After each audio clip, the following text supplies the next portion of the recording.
year is 2032. The Major is gone, she's off the grid, and there is a new mystery to be solved. Female sex robots are killing their owners, and it's becoming a problem because it's like the 8th time. Section 9 takes an interest in this case and assigns it to Bato and Togusa. And they start an investigation into the company that makes these sex robots. This is an extremely well-animated and well-directed movie. Even if you don't care about what's happening, you're still engaged. A shot of the simplest thing while a conversation is happening just makes the whole scene that much better.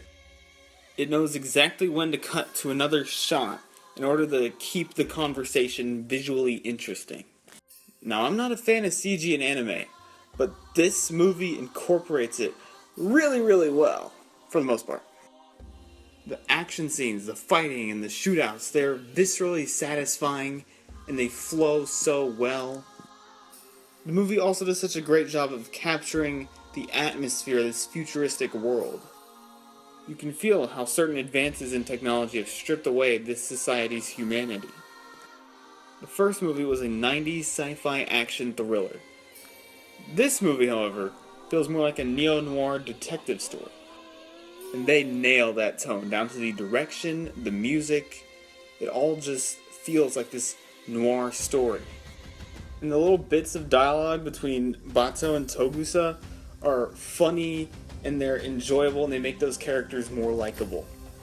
Now, as for about 50% of the dialogue, it is kind of absurd. Apparently, every character in this movie is a philosophy major because half the dialogue is just quotes from philosophers.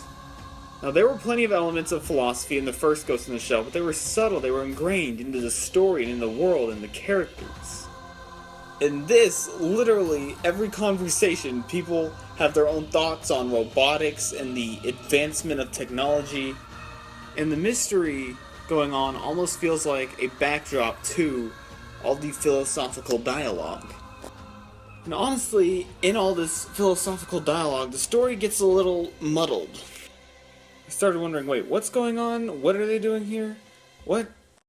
The story is coherent enough that certain moments are definitely satisfying, but the story still does feel really muddled. There's lots of mind-blowing imagery and lots of fantastic animation technique and direction. We have two likable main characters that definitely carry us through this movie, as well as a fantastically neo-noir atmosphere.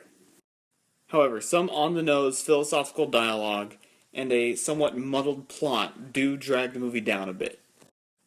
I'm going to give Ghost in the Shell 2 Innocence a B.